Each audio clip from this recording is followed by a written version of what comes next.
On Saturday evening, May 10th, 2008, 32-year-old Neal Ahern left his AA meeting early to go find a party. I'm not gonna quit drinking because I love drinking. I love drinking. And I thought, well, I'm gonna drink.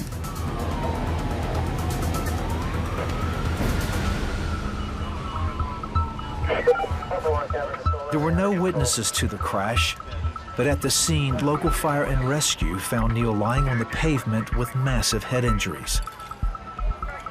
He was taken to the local hospital to be flown to Vidant Medical Center in Greenville, North Carolina. His parents, Diane and Mike, got there just in time to see their son. I grabbed his hand and I told him, I said, Neal, you have been stubborn your whole life. Don't give up now. Don't give up. Neal had been suffering with anxiety and depression since he was a teenager. He used alcohol, marijuana, and eventually crack to ease his mind. For me, I could get a little relief from my anxiety, from my worrying, my compulsive worrying. Diane believed God was the only one who could help. I would go to bed praying at night. You've got to do something because I can't do it, and I know he's killing himself.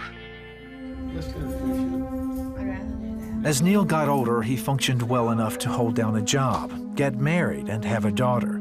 The added stress of a family heightened his anxieties. His addictions got worse, eventually costing him his marriage and custody of his daughter. I tell you, I would pray, and I would say, Lord, you know, I can't handle this. I'm going to turn it over to you. It turns out that Neal was also asking God for help. So I prayed the Lord's Prayer. Our Father in heaven, hallowed be thy name. And I would pray that prayer and ask the Lord, please help me. I'm living. This is hell on earth.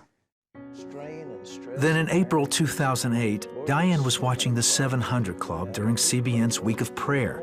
She had been giving to the ministry for several years. They sent me an email telling me, if there's anybody that you want us to pray for, we will. And so I put in, you know, pray for my son Neal, and he has addiction problems. The next day, Diane received a reply from CBN with a prayer. I bind the evils that are trying to control my son Neal here on earth, and I claim the victory through Jesus Christ in heaven. Sometime later, Neal asked his mother a question. He said, are you praying for me, Mom? And I said, I am, all the time, every day. And he said, don't stop. But he said, I feel it.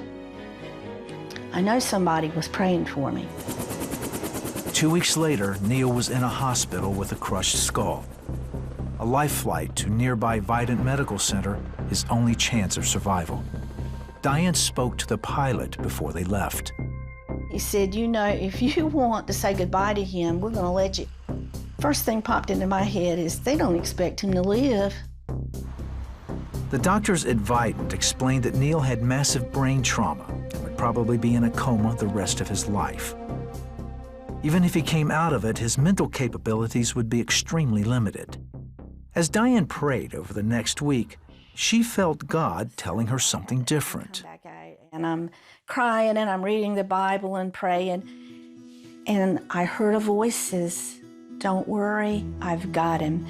And it was so vivid that I actually looked around to see if somebody said it, but there's nobody there. Then 16 days after the accident, Neal suddenly woke up. And I remember looking at my arm and thinking, I don't know what happened, but whatever it was bad. And I remember thinking at the time, thank God I'm here. It was so miraculous because they've already told me that your best that you can hope for is long-term care. I thought, here he's got a second chance. He's got a second chance to get it right. It soon became clear that Neal would be okay. I've been laying in bed for a while in the hospital here, and I said, you know what? I'm gonna make good use of this time. I'm gonna get up and read my Bible. Something else happened in Neal's 2-month stay at the hospital.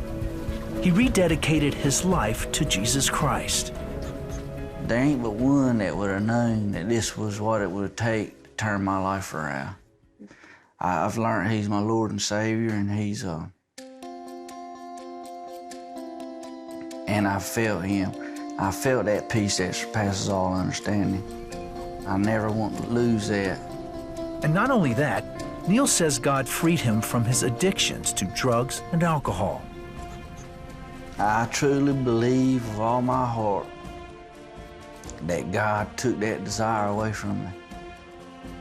Since then, Neal has shown no signs of brain damage.